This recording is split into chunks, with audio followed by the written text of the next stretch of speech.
नर्मदापुरम शहर के सेठानी घाट पर हजारों महिलाओं ने मां नर्मदा में स्नान कर किया महालक्ष्मी का व्रत का पूजन। पंडित जी ने कराई कथा। नर्मदापुरम शहर के विश्व प्रसिद्ध सेठानी घाट पर आज रविवार को सुबह 9 बजे से 3 बजे तक हजारों महिलाओं द्वारा मां नर्मदा में स्नान कर घाट पर बैठे पंडितों द्वारा मां लक्ष्मी का व्रत का पूजन कर कथा का श्रवण किया।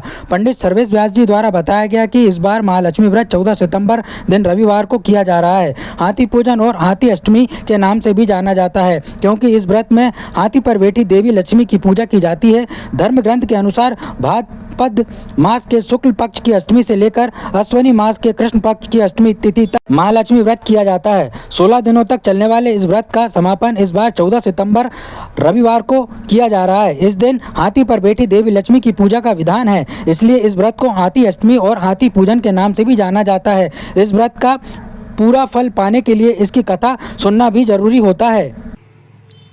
जय श्री राम, जय श्री माँ कालरिया।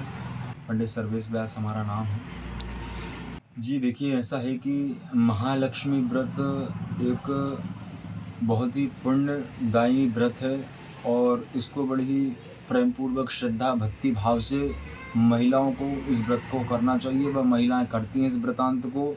यह व्रत जो है वह भाद्रपद मास की शुक्ल पक्ष की अष्टमी तिथि के दिन आता है। इस व्रत की बहुत सारी नाना प्रकार नित्यांत रूपी व्याख्या है।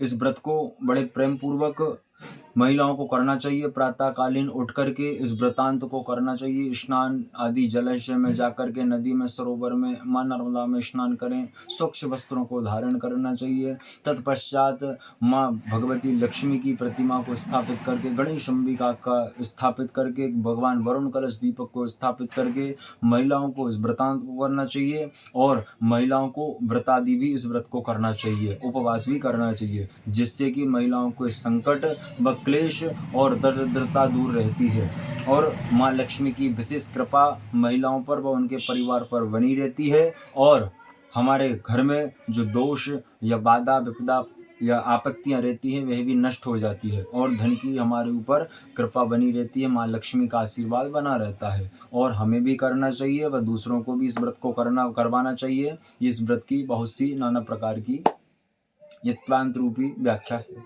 जी।